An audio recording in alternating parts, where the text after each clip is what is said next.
All right, Jared, this is one of your specialties. You talk about this in your book.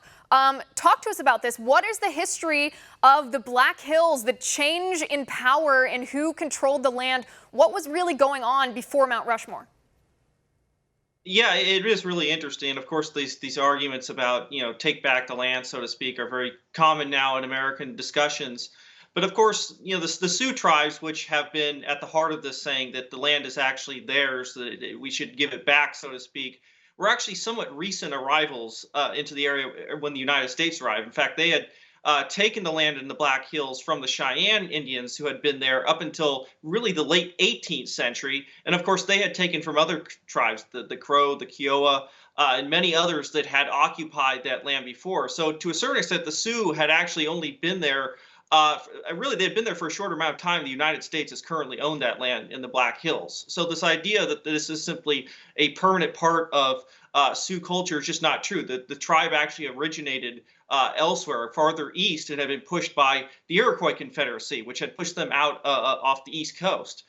So this idea that this has simply been always been that the Sioux have always been in the spot, and that the United States came and unfairly took the land, I think is a really, it does not do justice to the longer history of this region, and I think is used now as an argument to say that the Mount Rushmore shouldn't be there, that the Black Hills are simply unfairly stolen, which I think again it undermines the actual history of the territory.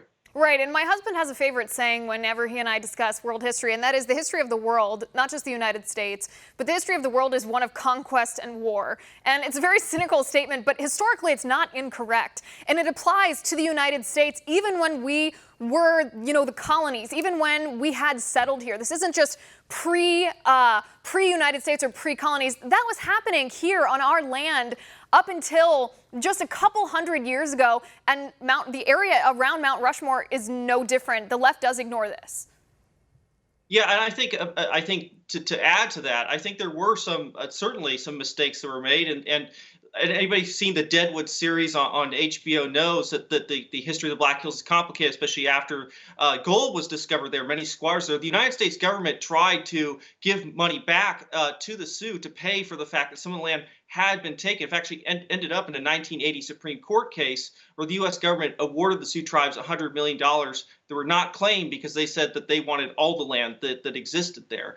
But at the same time, are the Sioux going to award the Cheyenne who had been moved out of there? Are they going to award indemnity to those people who had had their land taken away? The United States system is a very legal and law-based system, one based on private property and rights and things like this. We have a court system that deals with these kind of conflicts.